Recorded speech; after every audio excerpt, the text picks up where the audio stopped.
வணக்கம். விஜய் அவர்கள் கரூருக்கு எப்போ போகிறாரு அப்படிங்கிற குறித்து நம்மளுக்கு கிடைச்ச தகவல் பற்றி ஏற்கனவே ஒரு காணொலியில் பேசியிருந்தோம்.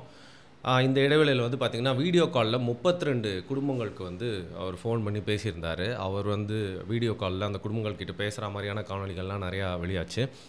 இந்த நேரத்தில் அவங்களுக்கு ஆறுதல் சொல்கிறது மட்டும் இல்லாமல் சீக்கிரமாக அவங்கள வந்து சந்திப்பேன் அப்படிங்கிறது அவங்ககிட்ட வந்து சொன்னதாகவும் தகவல் இருக்குது. இப்போது அவர் வந்து கரூருக்கு போகிற அந்த ஈவெண்ட் எப்படி இருக்க போகுது, அதற்குண்டான பாதுகாப்பும் கோரியிருக்காங்க. அந்த ஈவெண்ட் என்ன தான் ஒரு பாதுகாப்பாக போனாலும் விஜயோட தரப்புலேருந்து அவங்க என்ன நினைக்கிறாங்க அப்படின்னு பார்த்தீங்கன்னா, இந்த கரூரில் உயிரிழந்து பாதிக்கப்பட்ட குடும்பங்கள்லாம் வந்து நம்ம சந்திக்கணும்.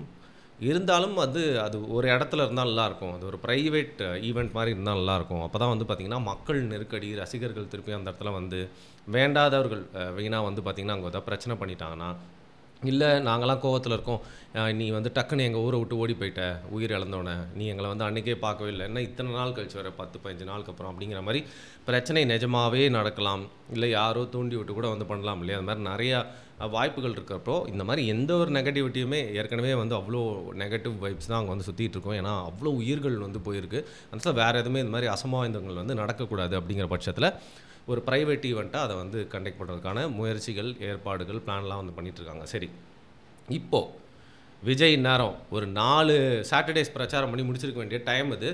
இந்த நேரத்தில் விஜயோட அந்த கரூர் சம்பவம் நிகழ்ந்ததுக்கப்புறமா வந்து பார்த்திங்கன்னா அவருடைய பிரச்சாரம் அப்படியே வந்து தடைப்பட்டது மட்டும் இல்லாமல் கட்சியே முடங்கி போயிடுச்சு. ஆனால் ஒரே ஒருத்தர் மட்டும் பார்த்திங்கன்னா தொடர்ந்து பிரச்சாரம் பண்ணிகிட்டே இருக்கார். அவர் அதற்கு முன்னாடியே நிறைய கான்ஸ்டிடுவன்சியில் போயிட்டு வந்து அவருடைய பிரச்சாரத்தை பண்ணிகிட்டே இருந்தார். இப்போ தொடர்ந்து பண்ணிகிட்டே இருக்கார்.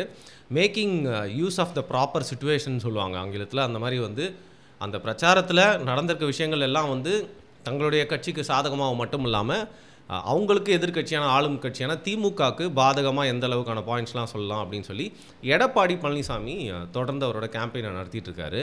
அந்த நேரத்தில் தான் வந்து பார்த்திங்கன்னா வந்து ஒரு வினோதமான ஒரு விஷயம் நடக்குது.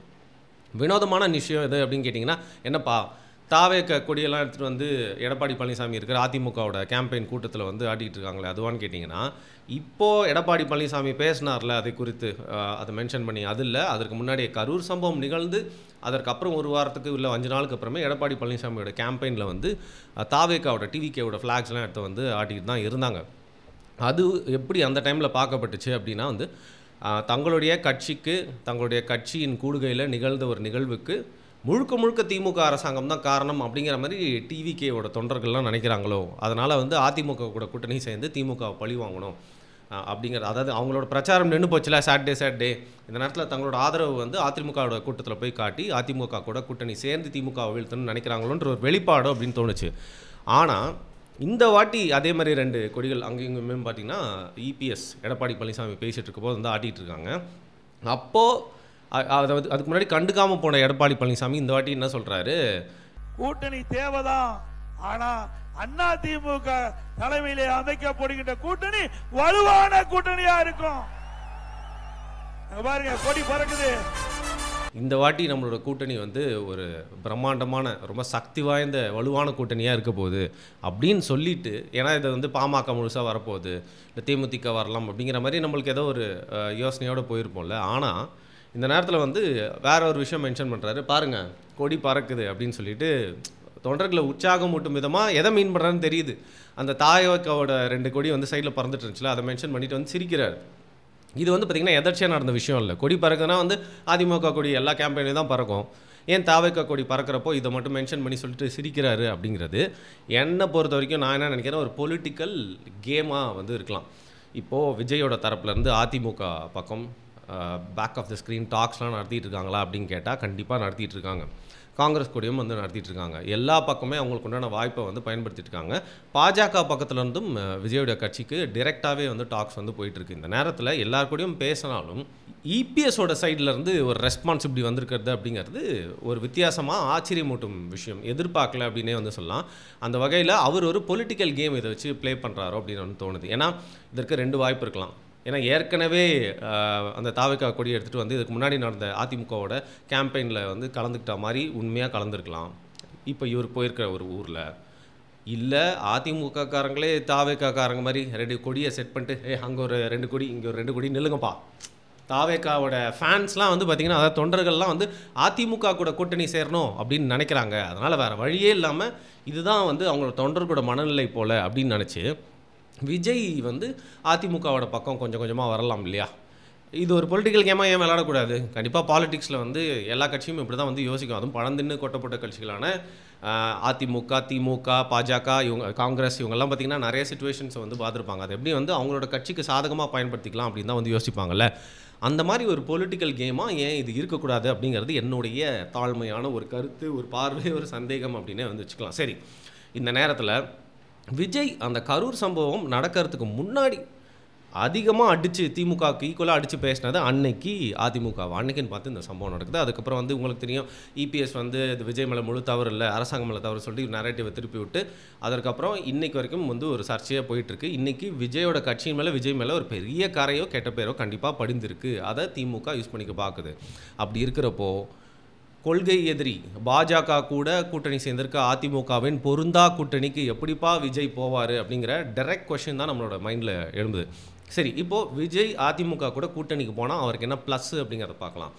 இன்றைக்கி நீங்கள் கரூர் சம்பவத்துக்கு அப்புறமா உங்களோட கட்சிக்கு எவ்வளோ பெரிய கூட்டம்லாம் வருது, ஸ்டார் பவர் அப்படிலாம் காட்டினாலும் உங்கள் கட்சியோட ஒரு பெரிய வீக்னஸ் கட்டமைப்பு இல்லை அப்படிங்கிறத இதுக்கு முன்னாடி பல காணொலிகள் சொல்லியிருக்கோம். அந்த கட்டமைப்பு இல்லாதது வந்து உங்களோட கட்சியில் இருக்கிறவங்களுக்கு தெரிஞ்சிருக்கு, ஒரு தலைவராக உங்களுக்கும் தெரிஞ்சிருக்கு. அதோட முக்கியமாக மற்ற கட்சிக்காரெல்லாம் விளக்கெண்ணெய் ஊற்றி வந்து பார்த்துட்டு இருப்பான்ல, அவன் கண்டுபிடிச்சிட்டான். ஆஹா, உங்களுக்கு கூட்டம் கூடுறது ப்ளஸ்னா அந்த கூட்டமே மைனஸாகவும் இருந்திருக்கு. அது மட்டும் இல்லாமல் உங்களோட கட்சியில் பார்த்தியா க்ரைசிஸ் மேனேஜ்மெண்ட்டு கூட யாருமே இல்லை. ஒரு ப்ரெஸ் மீட்டுக்கு வந்து பேசுகிறதுக்கே வந்து 1.5 வாரம் ஆயிருக்கு. 2ஆம் கட்ட தலைவர்னு சொல்கிறவங்க ஒன்று ஓட்டத்திலே இருக்கிறாங்க, இல்லை வெளில வந்து பேசுறதுக்கு பயப்படுறாங்க, இல்லை டெல்லியில் வந்து விளையாட்டுக்கு போகிறாங்க. இந்த மாதிரி சொல்லிட்டு உங்களோட கட்சியின் மைனஸ் வந்து எக்ஸ்போஸ் ஆயிடுச்சு, வீக்னஸ்ஸு. அதனால் உங்கள் கட்சிக்கு ஒரு ஃப்ரெஷ்ஷான ஒரு கேம்பெயினை வந்து பார்த்திங்கன்னா லீட் பண்ணக்கூடிய ஒரு சாமிங்கான ஒருத்தர், எங்கே போனாலும் கூட்டம் மட்டும் இல்லாமல் நியூஸ் மீடியா ஃபுல்லாக திரும்பிடும், அந்த மாதிரி ஒரு ஆள் விஜய். சரியா, அவர் இருக்கார். ஆனால் அதை தாண்டி வேறு என்ன இருக்குன்னு கேட்டால் எதுவுமே இல்லை. செயல்பட்டதுக்கு ஆட்கள்லாம் வந்து பார்த்திங்கன்னா ப்ராப்பராக ஆர்கனைஸ்டாக இல்லை அப்படிங்கிறத மற்ற கட்சிக்காரனும் பார்த்துட்டான். அப்படி இருக்கிறப்போ நீங்களும் அதை உணர்ந்துருந்தால் இப்படியே நம்ம தன்னந்தனியாகவே இந்த எலெக்ஷனை வந்து சந்தித்தா வேலைக்கு ஆகாதுன்னு தெரிஞ்சு ரொம்ப அடிமட்டம் லெவலுக்கு பூத் ஏஜென்ட்டாக இருக்கலாம், மாவட்ட செயலர்களாக இருக்கலாம், ஒவ்வொரு தொகுதியிலும் பார்த்திங்கன்னா வேலை பண்ணுறதுக்கு பர்டிகுலர் ஆளாக இருக்கலாம். அந்த மாதிரி வந்து ரொம்ப நாளாக பல தரப்பட்ட தேர்தல்களை சந்தித்து தாண்டி வெற்றியும் தோல்வியும் பார்த்து வந்து ஒரு அதிமுகன்ற கட்சி கூட சேர்ந்தீங்க அப்படின்னா நீங்கள் ஒரு ஸ்டார் கேம்பெயினராக சில சீட்டுகளை இல்லை பல சீட்டுகளையும் வாங்கிட்டு வந்து வேலை பண்ணால் மட்டும் போதும். மற்றபடி வேலை அப்படிங்கிறது இறங்கி செய்வாங்க. உங்கள் பக்கமும் ஆள்பலம் இருக்குது. அதிமுகவும் தாவேக்காவும் இன்னும் மற்ற கட்சிகளும் கூட்டணி சேர்ந்து அப்படி உங்களுக்கு ஒரு கணிசமான சீட்டை வந்து உங்களோட முதல் தேர்தலையே வெல்றதுக்கு வாய்ப்பு இருக்குது. ஏன்னா விஜயகாந்த் அவர் மட்டும்தான் நின்னார், ஃபஸ்ட்டு ஜெயிச்சார். அதற்கப்புறம் அதிமுக கூட்டணிக்கு இருந்து ஒரு எதிர்க்கட்சி தலைவருக்கும் போனால் நிறைய எம்எல்ஏ வந்து நிற்கினார். ஆனால் உங்களுக்கு முதல் வாட்டியே வந்து பார்த்திங்கன்னா ஒரு கணிசமான ஒரு வெற்றி மட்டும் இல்லாமல் நீங்கள் கேட்டிங்களோ உங்களோட வீடியோவில் எங்கெங்கேயோ போனோம், பிரச்சாரம் பண்ணோம், ஆனால் கரூரில் மட்டும் ஏன் அப்படி நடக்குது அப்படின்னு அந்த கேள்விக்கான பதிலை வந்து நீங்கள் பெறது மட்டும் இல்லாமல் உங்களை அழிக்கணும்னு நினைக்கிற திமுகவை கூப்பில் உட்கார வைக்கலாம். இது உங்களுக்கு ஒரு ப்ளஸ்ஸு அப்படின்னு இருக்கும். ஆனால் அஃப்கோர்ஸ் மைனஸ் என்ன அப்படிங்கிறத உலகத்துக்கே தெரிஞ்ச விஷயம். பாஜக இப்போ பாஜக வந்து விஜய் எதிர்த்து பேசிட்டாரு, அதனால் பாஜக இருக்கக்கூடிய ஒரு அதிமுக கூட்டணிக்கு போகிறாரு அப்படின்னா கண்டிப்பாக வந்து கரப்படியும். ஆனால் அதையும் தாண்டி தமிழகத்துக்கு பாஜக அப்படிங்கிறது ஒரு ஒவ்வாமை சக்தி அப்படிங்கிறத எல்லாருமே வந்து ஏற்றுப்பாங்க. அதிமுகவோட தோல்வியே இதற்கு முன்னர் எலெக்ஷனில் வந்து பாஜக தான் அப்படிங்கிறது பரவலாக பேசப்பட்டுச்சு. அண்ட் திமுக இன்றைக்கி பாஜகவை எதிர்த்து வச்சு தான் ஒரு பெரிய அரசியல் ஏற்பட்டிருக்கு. ஏன்னா திமுகக்கு இன்றைக்கி அவங்களோட சாதனையை சொல்லி வந்து அடுத்த வாட்டி ஆட்சியை பிடிக்கிறாங்களோ இல்லையோ, பிஜேபி திருப்பி உள்ளே வந்துருங்க, அதிமுக பாருங்க கூப்பிட்டு வராங்க, விஜய் வந்து பிஜேபி பீட்டின்னு சொல்லி முழுக்க முழுக்க பிஜேபி தங்களுடைய எதிரியாக காட்டி தான் தங்களோட வெற்றியை மீண்டும் தக்க வச்சுக்க திமுகவே ஒரு ஸ்ட்ராட்டஜியாக பயன்படுத்துகிறாங்க. அந்தளவுக்கு ஒரு வில்லனைஸ்டான ஒரு பார்வை பிஜேபி மேலே கண்டிப்பாக இருக்குது. இதை எல்லா தரப்பில் இருக்கிறவங்களும் ஒத்துப்பாங்க. ஸோ இந்த ரெண்டு விஷயம், ஒன்று நீங்கள் ஏற்கனவே அவங்களை எதிர்த்து பேசிட்டீங்க நிறையா, இன்னொரு பக்கம் வந்து பிஜேபிக்கு இருக்கக்கூடிய எதிர்ப்பால் இது ரெண்டுமே சேர்ந்து உங்களுக்கு இருக்கக்கூடிய ஒரு ஒடுக்கப்பட்டோருக்கான வாக்கு சதவீதம், சிறுபான்மையினர் குறிப்பாக கிறிஸ்தவர்கள் உங்கள் பக்கம் வரலாம் இருக்காங்க, சில கணிசமான இஸ்லாமிய ஓட்டுகளும் உங்களுக்கு விழுந்திருக்கும், இதெல்லாமே வருமாங்கிற ஒரு கேள்வி இருக்குது. ஸோ இந்த மாதிரி ஒரு ப்ளஸ்ஸு ஒரு மைனஸ் அப்படின்னு இருக்கிற இந்த நேரத்தில் இதெல்லாம் பார்க்காம எனக்கு ப்ளஸ்ஸு மைனஸ்லாம் தேவையில்லைங்க, எனக்கு வெற்றி தான் முக்கியம் அப்படின்னு நினச்சாருன்னா விஜய் அதிமுக கூட கூட்டணிக்கு வந்து போவார். ஆனால் அதையும் தாண்டி நிறைய ஈகோ கிளாஷஸ் இருக்கலாம், பிரச்சாரம்லாம் செய்கிறப்போ நிறைய விஷயங்கள் நடக்கும். அதையும் தாண்டி வந்து பார்த்திங்கன்னா தொகுதி பங்கீடு இந்த மாதிரி நிறைய விஷயங்கள் இருக்குது. தாண்டி வந்து விஜய் இந்த கூட்டணிக்கு போகிறாரா, இல்லை போகாமல் தொடர்ந்து தனியே நின்று நான் எல்லா பக்கமும் வந்து சண்டை செய்வேன்னு நினைப்பாரு. ஏன்னா எல்லா பக்கமும் சண்டை செய்கிறது அப்படிங்கிறது ரொம்ப கஷ்டமான விஷயம். ஏன்னா திமுக அவங்களை அடிக்க போகுது. அதிமுகவும் பாஜகவும் ஆஹா இந்த வாட்டியும் நீ என் கூட வரமாட்டியா, உன்னை முடிச்சு விட்றேன் பாடுறா, பிரச்சனையே எங்களுக்கும் திமுக வந்தாண்டா, அவங்கள ஒதுக்கி வைக்கிறேன் பாருன்னு சொல்லிட்டு உங்களுக்கு நடந்திருக்க இந்த கரூர் சம்பவத்தை வச்சு உங்களை ஒதுக்கி விட்டுருவாங்க. ஒருவேளை நீங்கள் அவங்க கூட சேரலை அப்படின்னா. இந்த மாதிரி பல சேலஞ்சஸ் தான் இன்றைக்கி விஜய் அவரோட கட்சியும் இருக்குது.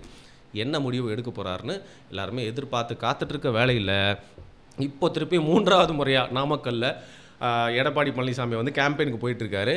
அங்கே வந்து இங்கேயே பரவாயில்ல, அங்கே ஒன்றும் இங்கே ஒன்றுமா வந்து அதுக்கு முன்னாடி வந்து கொடிகள் இருந்துச்சு. இங்கே வந்து பார்த்திங்கன்னா விஜயோட வாகனம் மாதிரி எப்படி வந்துச்சு அந்த பஸ், அதே மாதிரி ஒரு பஸ் வராரு. அந்த பஸ்ஸு முன்னாடி அதிமுக கொடிக்கு ஈக்குவலாக வந்து தாவைக்கா கொடியை வந்து ஆட்டிகிட்டு இருக்காங்க. நான் ஏற்கனவே சொன்ன மாதிரி நிஜமாவே இதுக்கு முன்னாடி நடந்த கூட்டத்தில் எடப்பாடி பழனிசாமி சொன்னதை பார்த்துட்டு டிவிகே கைஸ்லாம் வராங்களா, இல்லை அதிமுகவோட செட்டப் வந்து போன கூட்டத்தில் வந்து 2 கொடியா இந்த வாட்டி 4ஆ மாற்று, அடுத்த வாட்டி மல்டிப்ளை பண்ணி 8ஆ மாற்று, விஜய் வர்றாரோ இல்லையோ அவரோட கட்சி கொடிகள்லாம் இங்கே வந்துடணும் அப்படிங்கிற மாதிரி வந்து பொலிட்டிக்கல் கேம் விளாட்றாங்களா அப்படின்னு தெரியல. ரொம்ப சுவாரஸ்யமாக இருக்குது. நான் இந்த பொலிட்டிக்கல் செனாரியோவை சொல்கிறேன், வேறு எதுவுமே சொல்கிறேன். ரொம்ப சுவாரஸ்யமாக இருக்குது. எங்கே போகுது அப்படிங்கிற பொறுத்து வந்து பார்க்கலாம். இதில் வந்து பேரலி கரூருக்கு விஜய் போகிறாரு அப்படின்னா அதுவும் எப்படி நடக்க போகுது அப்படிங்கிறத எல்லாருமே உற்று நோக்கிட்டு இருக்காங்க. ஸோ அந்த 2 விஷயத்தையும் டிவிகே கட்சியை பற்றி விஜய் குறித்தும் வந்து நம்ம பொறுத்து இருந்து பார்க்கலாம் என்ன நடக்க போகுது அப்படின்னு. உங்களுடைய கருத்துக்கள் என்ன அப்படிங்கிறத கீழே பதிவு பண்ணுங்கள். நன்றி.